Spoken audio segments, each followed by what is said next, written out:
de ma vie. J'ai tissé avec des militants des liens forts, des liens qui paraissaient à certains moments plus forts qu'avec ma famille la plus proche. Je vous remercie donc d'être venus si nombreux pour m'apporter le réconfort de votre amitié. Permettez-moi aussi de voir faire présent la preuve que vous avez conservée en votre fort intérieur pour le RPG. Elle aussi l'espoir analyser avec lucidité et courage les causes du déclin de ce parti et décliner les solutions que je propose aux militants et aux cadres encore mobilisés pour sortir de ce marécage. Mais avant de commencer ce propos, je voudrais que vous m'accompagniez dans l'hommage mérité que nous devons à ceux qui sont morts pour notre cause, et tout récemment encore, celle de notre ami Grégory Ngwamitsa, qui m'avait assuré qu'il assisterait à cette déclaration. Favorisez-moi donc cela en vous levant pour une minute de silence.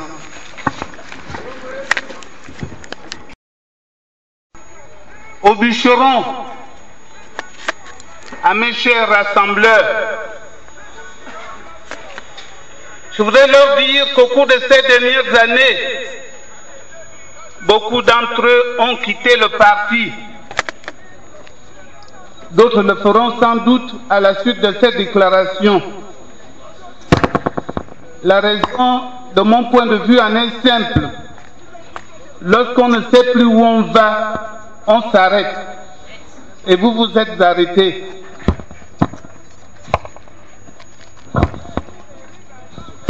Mais je voudrais vous rappeler que malgré les difficultés passagères, malgré la désaffection du public, vous ne devez jamais oublier les heures chaudes de notre parti. Je voudrais donc vous rappeler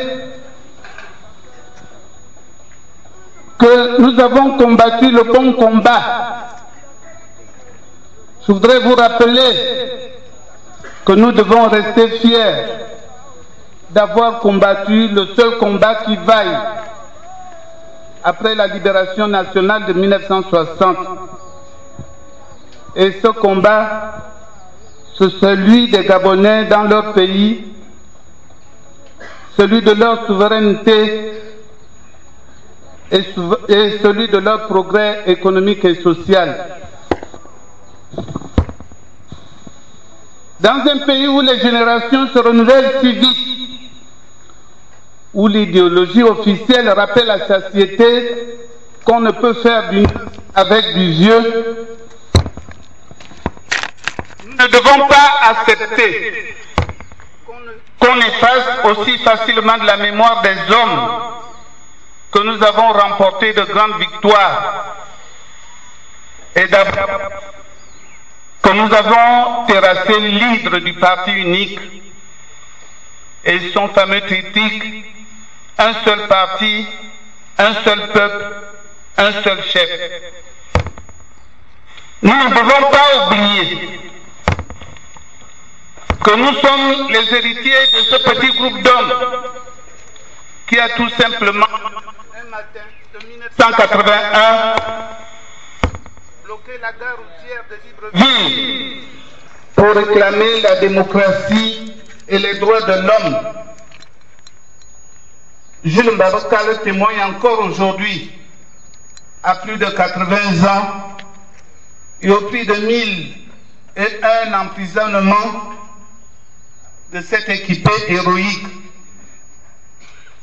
Nous ne devons pas oublier que nous avons arraché par le sang et la prison mais aussi par la négociation et la transgression, les libertés de penser, de s'exprimer, de protester, de s'associer librement.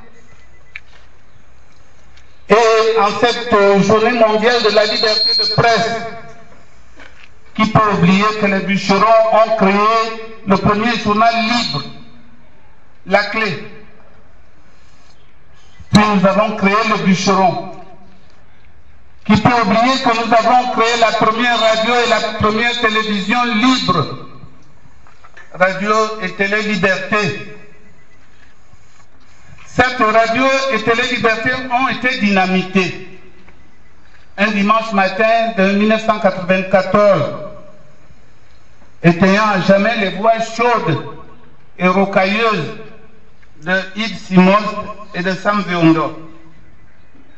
Mais depuis lors, d'autres radios, d'autres télévisions libres se sont engouffrées dans cet espace, élargissant chaque jour un peu plus la brèche de la liberté d'expression face à l'autocratie.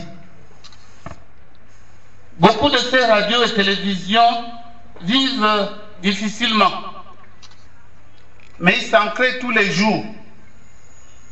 Elles prouvent que rien ne peut endiguer le torrent continu de la liberté. Nous ne devons pas oublier non plus que nous avons remporté aussi de grandes victoires électorales. Et parmi les plus célèbres, notamment les présidentielles de 1993 et de 1998, ainsi évidemment que les locales de 1996.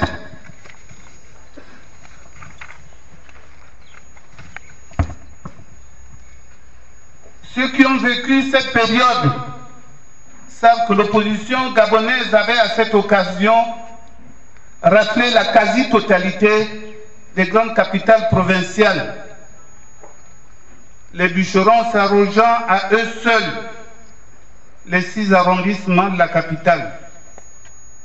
Cette victoire a entraîné le découpage électoral ubuesque que nous connaissons aujourd'hui dans la capitale. Je profite de l'occasion que vous m'offrez aujourd'hui d'évoquer le nom d'une petite femme, sans doute la plus téméraire qui m'est donnée de rencontrer. Elle s'appelait Pauline Yingon. Première gabonaise licenciée en droit et premier gouverneur.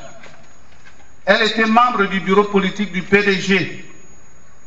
Et durant tout le dépouillement des suffrages de la province de l'Estuaire, elle avait tenté de limiter au maximum la victoire des bûcherons, que nous représentons dans les bureaux de vote situés à près de 80% des votes exprimés.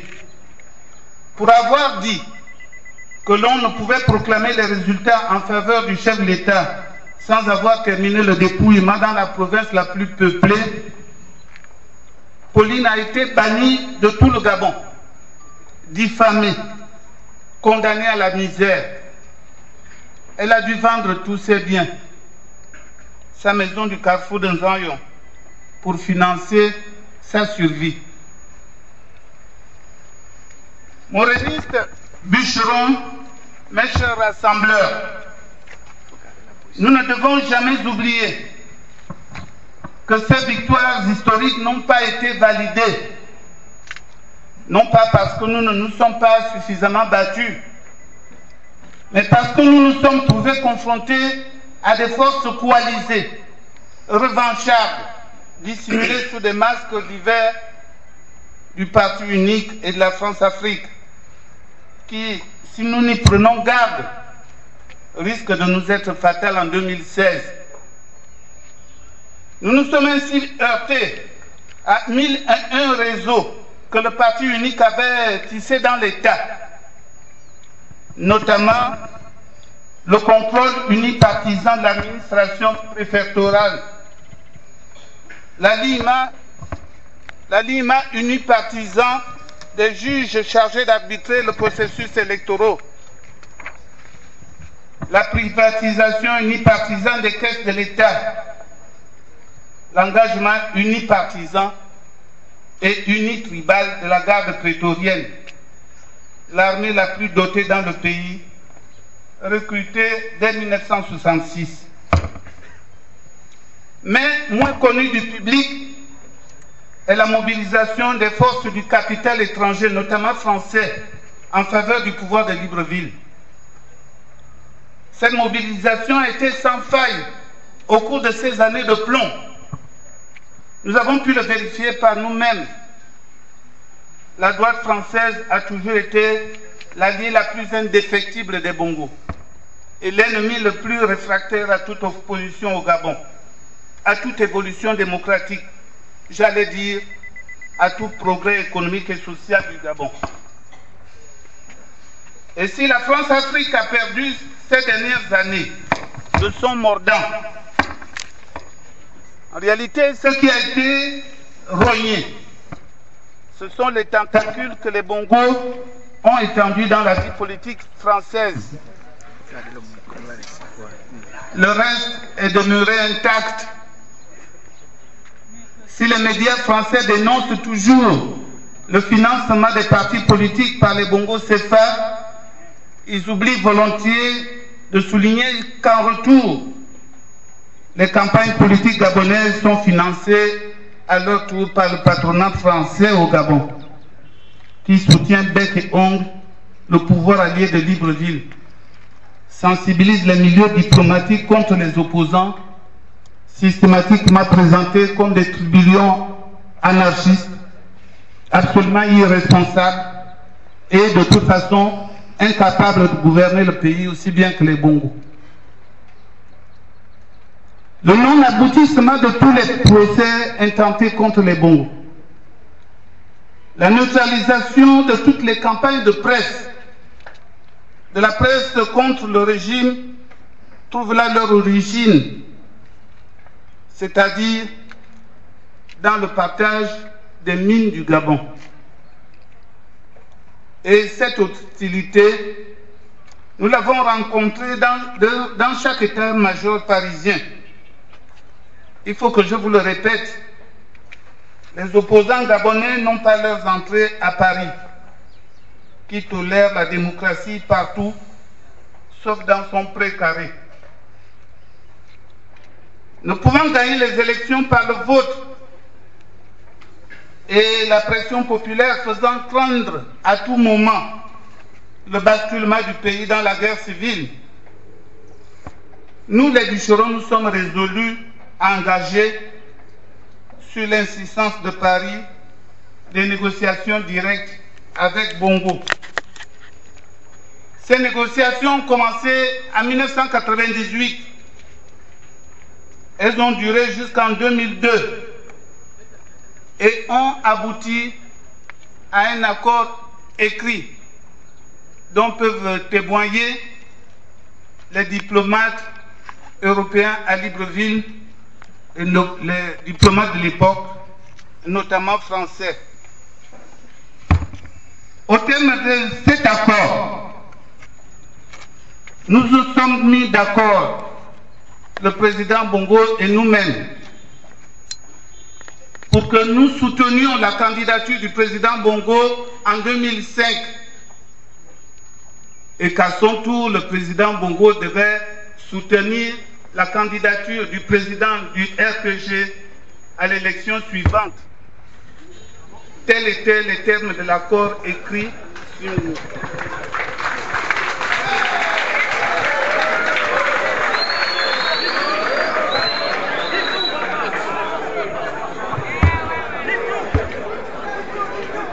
Lors de la signature de cet accord, Bongo insista pour que le président du parti et moi-même entrions au gouvernement pour, disait-il, garantir l'accord. Mais le premier accord à cet accord